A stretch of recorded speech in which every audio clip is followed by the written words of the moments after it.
One Coca Cola.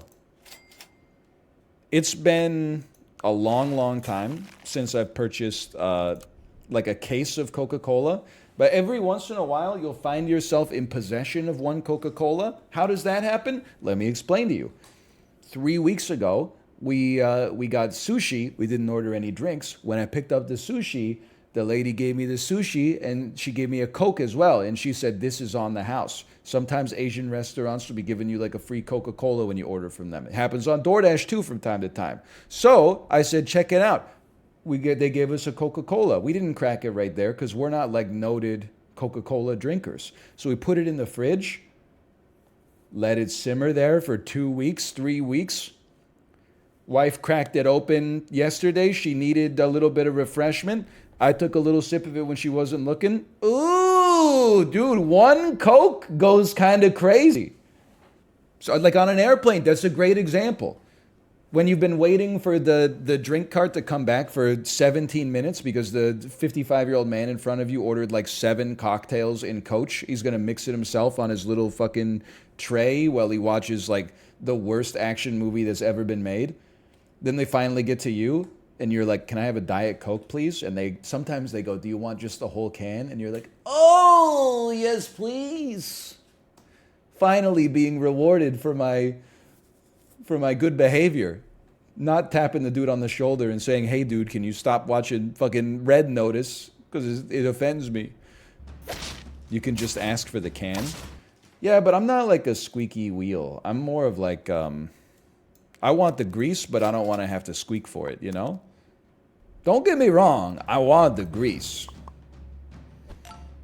But I don't want to I feel like we should be giving the quietest wheels some of the grease. The squeaky wheels are getting too rewarded, man. It's a problem in today's society. Do you see the video of the lady getting off the airplane? And she was freaking out and she said, "You guys can stay here and die if you want, but that motherfucker isn't real."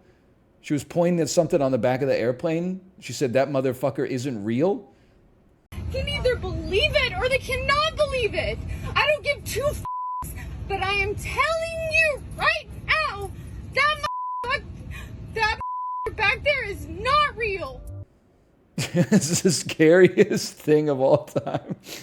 And I was reading the replies on Twitter. People were like, "I don't understand how nobody else got off the airplane. If that happened when I was on the airplane, I definitely would have gotten off. Look at, you can't fake that. Look at how scared she is. Really? You would have, this insane person said she saw like a ghost or a ghoul or something on the airplane?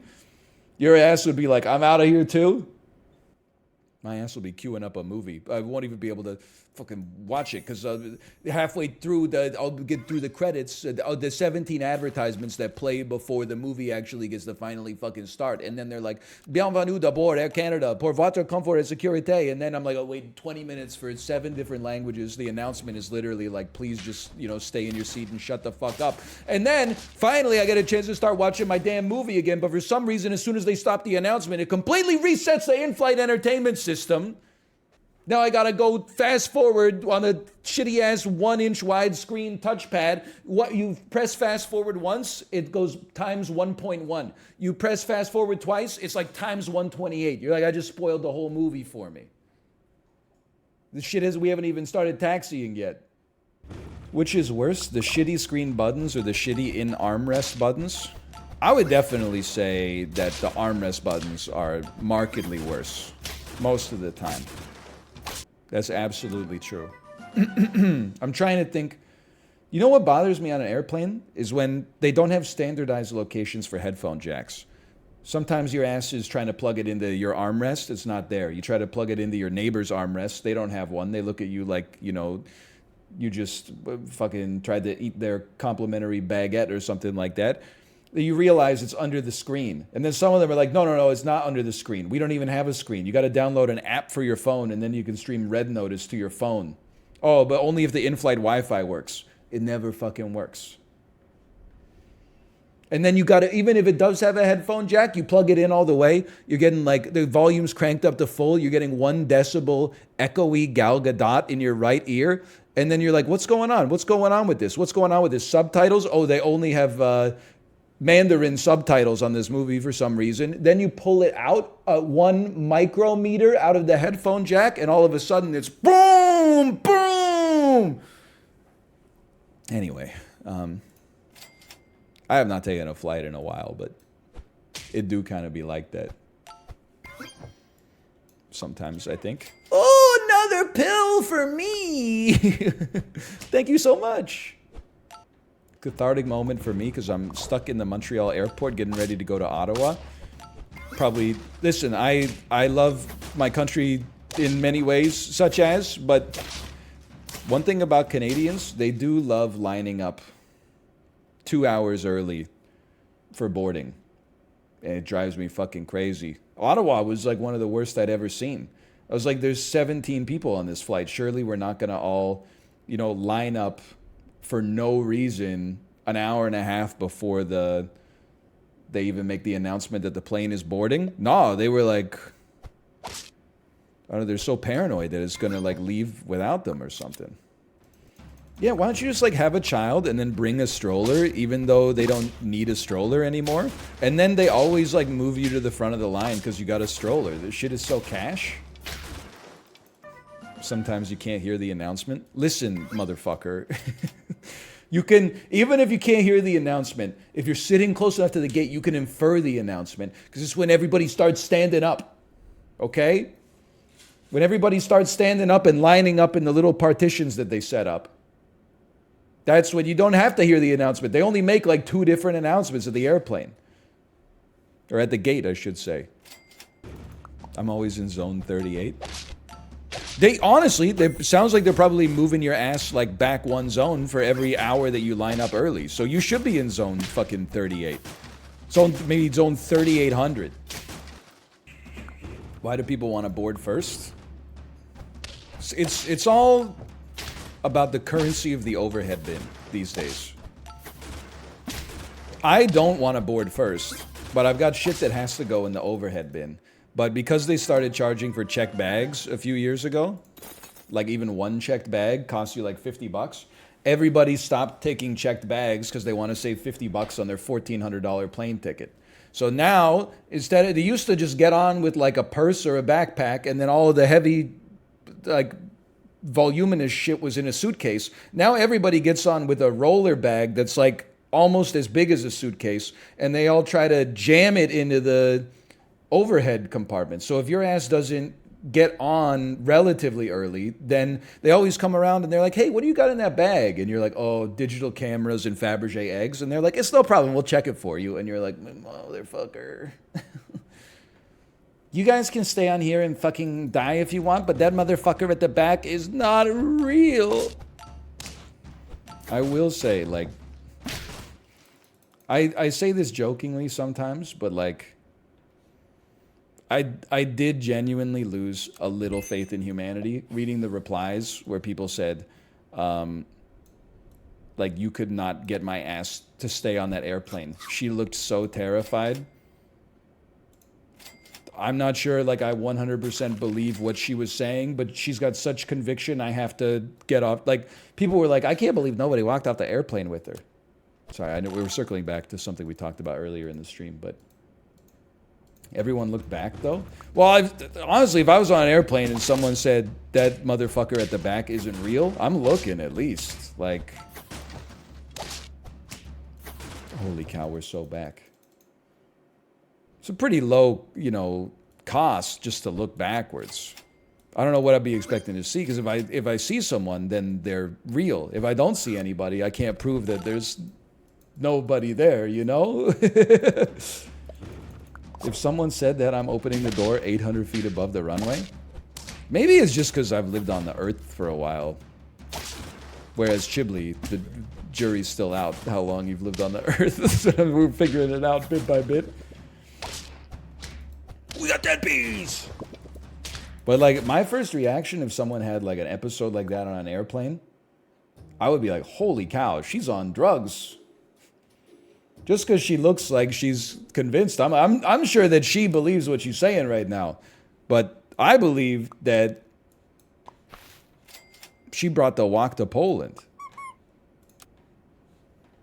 I think probably like a nervous to fly, took like a prescription antidepressant like before she left for the airport, got to the airport, forgot she took the antidepressant, had 3 glasses of wine, and then sat in seat 39J and was like, what the fuck is that? What the fuck is that?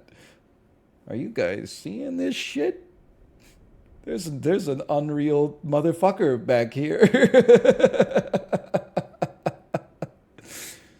Yeah. Anyway, I wish her the best. Can I get some claps for that? Is this allowed? Is this allowed? Stop. Oh, what is this peepo I added? Peepo yell. Chibley, would you have really gotten off the airplane though?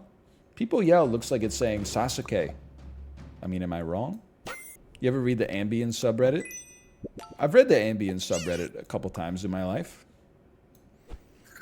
You go to the doctor because you got problems sleeping. Next thing you know, you wake up with like a build your own hot tub on your front step. Get visited by the Hat Man or whatever while on Ambien. What are you talking about? I don't take Ambien. I did have a prescription for Ambien once. I'm sorry, I don't know if librarians dredged this one up.